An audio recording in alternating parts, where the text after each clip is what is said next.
तो आए हुए सारे लोगों को, माँ बहनों को, स्पेशली हमारे छोटे बच्चों को, मैं जहाँ कहीं भी जाता हूँ आप सबको सबसे पहले मैं सलाम पेश करता हूँ, अस्सलामु अलैकुम। हमने कहा अस्सलामु अलैकुम, अस्सलामु अलैकुम।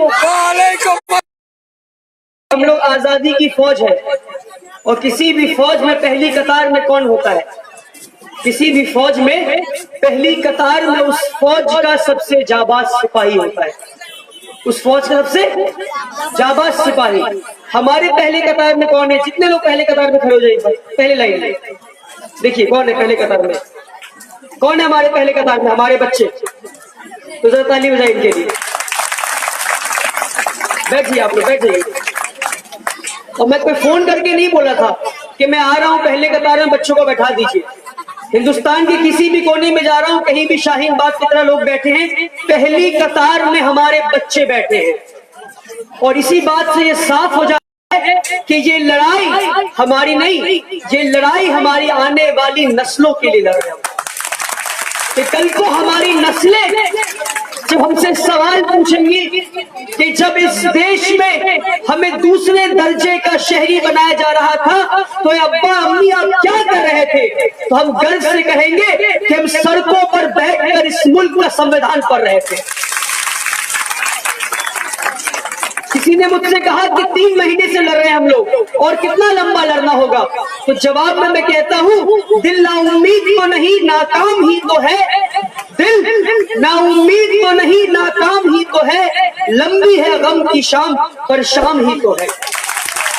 और ये शाम बीतेगी और वो सुबह जरूर आएगा, और उस दिन का जिसे हम सबको इंतजार है। आज दिल्ली में क्या हो रहा है मुझे बताने की जरूरत नहीं आप लोगों को, सोशल मीडिया का दौर है, कोई मीडिया चैनल नहीं दिखा रहा है सच्चाई कि किस तरह मस्जिद के मीनार पर चढ़कर भगवा झंडा लगा दिया गया, मस्जिद के मीनार पर चढ़कर भगवा झंडा लगा दिया गया। आज की तारीख में वो भगवा झंडा वहीं लगा है।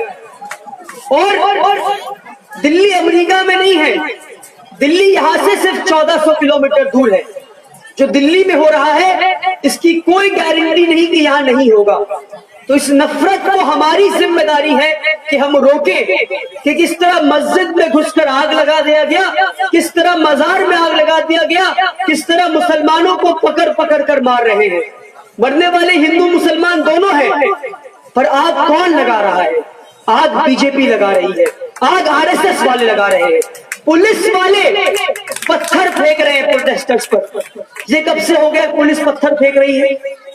पुलिस वाले सीसीटीवी कैमरा तोड़ रहे हैं, सीसीटीवी कैमरा चोर तोड़ा करते हैं, पुलिस कब से चोर बन गई?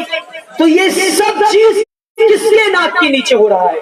ये सब हमारे होम मिनिस्टर के नाक के नीचे हो रहा है, जिसको मैं नफरतों का बादशाह अमित शाह कहता हूँ। ये नफरतों का बादशाह अमित शाह, इन सब के बीच जब देश में एनआरसी, सीए, एनपीआर, दिल्ली में जो आग लगी है, इन सब के बीच इतनी परेशानियों के बीच भी बंगाल आ रहा है। और क्यों आ रहा है बंगाल? बंगाल इसलिए आ रहा है ताकि बीजेपी कैडर इसको फेलिसिटेट कर सके। किस बात का अवार्ड दे कि अमित शाह भैया हम आपको अवार्ड देते हैं कि आपने एनआरसी और सीए लागू किया, तो इस बात का अवार्ड लेने आ रहा है। इसकी हिम्मत को देखिए आप कि इन सब के बीच भी इस बात की वाहवाही लूटने आ रहा है। तो हमारी जिम्मेदारी है कि हम घरों में शांत नहीं बैठे। अब ये लड़ाई सड़क की लड़ाई है और इतनी नफरत, और मैं बार बार कहता हूं लोगों से कि भूख का काट क्या है बताइए मुझे? भूख का काट खाना, भूख का काट खाना, अंधेरे का काट रोशनी, नफरत का काट प्यार। तो जवाब हम सबको मालूम है, बताने की जरूरत नहीं सारी बातें। तो नफरत से हम सिर्फ मोहब्बत से लड़ सकते हैं। और एक बात आप बताइए कि अगर इस जमाने में नबी करीम सल्लल्लाहु अलैहि वसल्लम होते तो वो क्या करते और किस तरह डील करते इन लोगों से, हमें बताने की जरूरत नहीं, हम सबको मालूम है। तो अमित शाह 1 मार्च को कलकत्ता आ रहा है, हमारी जिम्मेदारी है, हमने कॉल दिया है कि 1 मार्च को हम सब रामलीला मैदान मौलाली में, आप सबने देखा है हमें लाखों की तादाद में वहां जमा होना है और वहां से आगे बढ़ेंगे अमित शाह से मिलने के लिए हम। और अमित शाह को 3 चीजें देंगे हम, मिठाई का डब्बा, ताकि मीठा खाकर मीठा बोल सके और नफरत ना उगले वो। दूसरी बात,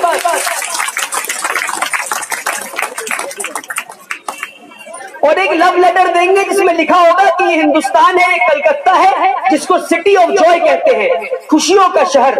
इस शहर को खुशियों का शहर रहने दें आप मोदी, आप अमित शाह जी। तो आप सबसे गुजारिश है कि आपके बुलाने पे मैं आया, मगर आज मैं आपको बुलाने आया हूं कि आप सबको 1 तारीख को रामलीला मैदान 11 बजे पहुंचना इंशाअल्लाह। और देखिए, एक बड़े मजे का बात है कि संडे का दिन है, जिस दिन मुसलमान 12 बजे सो के उठता है, और हमने 11 बजे रख दिया प्रोग्राम। तो उस दिन आपको क्या करना है बताइए? कब उठना है? फजर में उठना है, 6 बजे नहीं, फजर में उठना है। कब उठना है? ठीक है, 2 रकात नमाज पढ़नी है और उसके बाद अल्लाह से दुआ करना है कि अल्लाह हम बहुत बड़ा काम करने जा रहे हैं, तो अल्लाह हमें हिम्मत दे।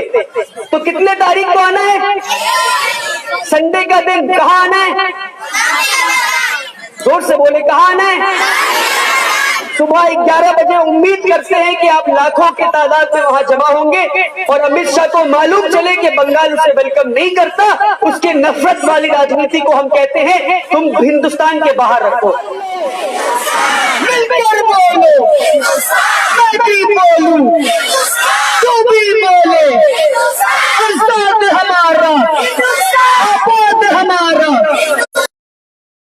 प्यारा, गांधी वाला, नेहरू वाला, पटेल वाला, अशफाक वाला, तुम भी बोलो, तुम भी बोलो, अशफाक वाला, बंगाल बोले, असम बोले, केरल बोले, तमिल बोले, तमिल बोले, सुन ले मोदी, सुन ले योगी, सुन ले शाह, खून से लिख दो, कफन पे लिख दो, कबर पे लिख दो, इनकलाब, इनकलाब, इनकलाब। बहुत बहुत शुक्रिया, आपके जज्बे को सलाम करता हूँ और उम्मीद करते हैं कि लाखों की तादाद में आप जरूर आएंगे। जज़ाकल्लाह खैर।